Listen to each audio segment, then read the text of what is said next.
મિત્રો, હિન્દુ શાસ્ત્રો મુજબ તુલસીના છોડને ઘરમાં મૂકવો ખૂબ શુભ માનવામાં આવે છે.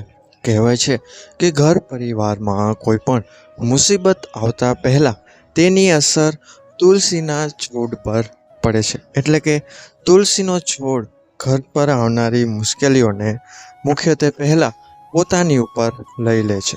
તુલસી છોડ આ વાતનો આભાસ પહેલાં જ આવે છે કે તમારા ઘરમાં કંઈ આપદા એટલે કે મુસીબત આવવાની છે, કે પછી ઘરના કોઈ પણ સભ્યને મુસીબતનો સામનો કરવો પડી શકે છે.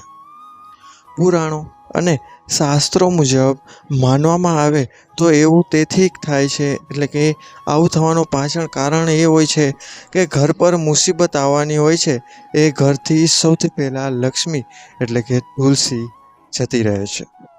દરિદ્રતા, અશાંતિ અને કલેશ વચ્ચે લક્ષ્મીજીનો વાસ ક્યારેય હોતો નથી. જ્યોતિષશાસ્ત્રમાં તેનું મુખ્ય કારણ બુધ ગ્રહને માનવામાં આવે છે. મિત્રો, આપણા હિન્દુ ધર્મમાં તુલસી એક એવો છોડ છે જેને ખૂબ જ પવિત્ર માનવામાં આવે છે. ભારતના લગભગ દરેક ઘરમાં આ છોડ હોય છે. શ્રીમંત હોય કે પછી ગરીબ અથવા તો મધ્યમ વર્ગ, પરંતુ દરેક માણસ તેને પોતાના ઘરમાં લગાવે છે, કારણ કે તેને શુભ માનવામાં આવે છે. મિત્રો, શાસ્ત્રોની સાથે જ તેને ઘરમાં મૂકવાના કેટલાક વૈજ્ઞાનિક કારણ પણ બતાવી દઈએ કે તુલસી એ સ્વાસ્થ્યની દ્રષ્ટિએ પણ ખૂબ જ લાભકારી છે. બીજી બાજુ, જો તમે તમારું નસીબ ચમકાવવા માંગો છો તો પણ તુલસીનો છોડ ઘરમાં રાખવો ખૂબ જ લાભકારી છે, જે મનુષ્યની દરેક મનોકામના પૂર્ણ કરી શકે છે. તો મિત્રો, આજે આપણે જોશું તુલસી છોડના એવા 5 ઉપાયો અને સંકેત જેનાથી તમારું જીવન બદલાઈ શકે છે અને તેનાથી તમે અમુક મુશ્કેલીઓને દૂર કરી શકો છો. તો વિડીયોને અંત સુધી અવશ્ય જોજો. વિડીયોના તથા શેર પણ અવશ્ય કરજો અને કોમેન્ટ બોક્સમાં એકવાર સાચા મનથી જય માં તુલસી અવશ્ય લખજો. તો તુલસીના ઉપાયમાં સૌથી આપણે એવા ઉપાયો વાત કરીશું જેનાથી મનુષ્યના ઘણા ઉપાયો એટલે કે મુસીબતો દૂર થાય છે. મિત્રો, તમારી મનોકામના દૂર કરવા માટેનો ઉપાયમાં કહીએ તો તુલસીના ફક્ત 4 પાનની જરૂર છે. સવારના સમયે તુલસીના 4 પાન તોડી લો અને પછી પિત્તળના વાસણમાં પાણી નાખી પલાળી દો. 24 કલાક સુધી પાણીમાં પલાળ્યા બાદ એ પાણીના છાંટા આખા ઘરમાં છાંટી દો. પરંતુ મિત્રો, ધ્યાન રાખો કે ઘરના મુખ્ય દ્વાર પર જરૂર છાંટો, કારણ કે એવું કહેવાય છે કે નેગેટિવ એનર્જી મુખ્ય દરવાજામાંથી જ પ્રવેશ કરે છે. આટલાથી જ તમને શુભ ફળની પ્રાપ્તિ થવાની શરૂઆત થઈ જશે. નંબર 1 ઉપરનો ઉપાય છે મિત્રો, વાસ્તુ દોષને દૂર કરવા માટે તુલસીનો છોડ અગ્નિકોણ અર્થાત દક્ષિણ પૂર્વથી લઈને વાયવ્ય ઉત્તર પશ્ચિમ સુધીના ખાલી સ્થાનમાં ચોક્કસપણે લગાવવું જોઈએ. મિત્રો, આમ કરવાથી ઘરમાં રાખેલો વાસ્તુ દોષ દૂર થાય છે. જો ખાલી જમીન ન હોય તો કુંડામાં પણ સ્થાન આપીને સન્માનિત તમે તેને ચોક્કસપણે કરી શકો છો. પરંતુ જ્યાં પણ તુલસીનો છોડ રાખો ત્યાં આજુબાજુ સ્વચ્છતા ચોક્કસપણે રાખવી જોઈએ.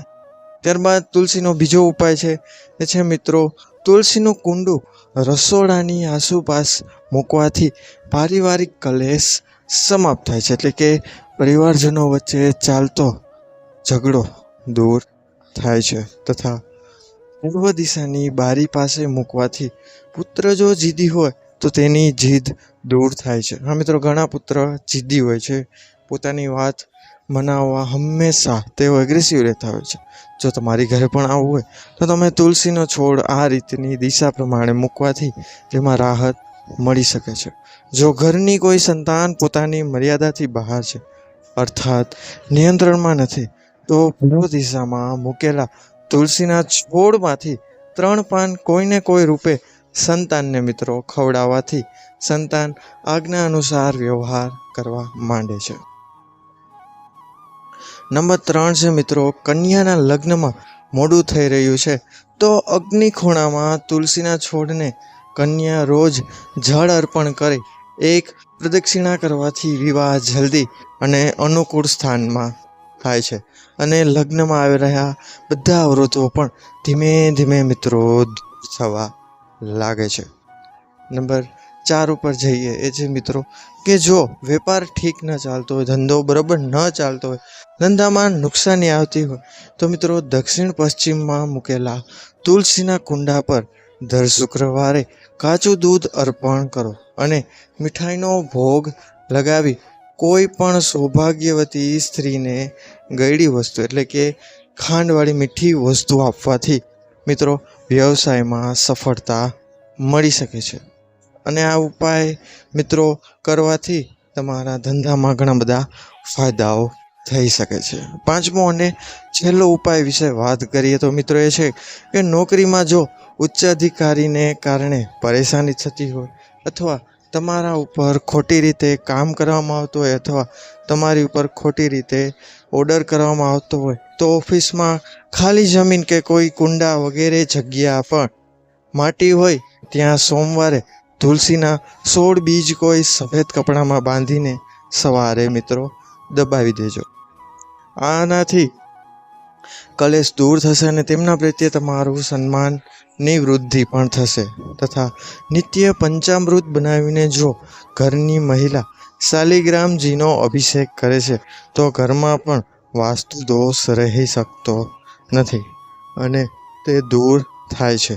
તો મિત્રો આ હતા 5 ઉપાયો જે માં તુલસી દ્વારા તમે તમારા ઘરમાં ઉપયોગમાં લઈ શકો છો. અને મિત્રો આ વસ્તુ શ્રદ્ધાની છે, આસ્થાની છે, તો જે લોકો આમાં માનતા હોય તેમના માટે આ ઉપાય અવશ્ય રહેશે.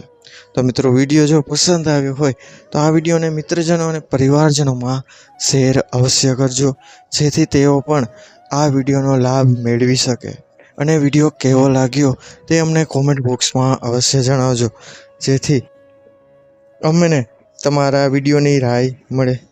તો મિત્રો મળીશું હવે આવા જ નવા વિડીયો સાથે, નવી જાણકારી સાથે. ત્યાં સુધી બધાને મારા હર હર મહાદેવ.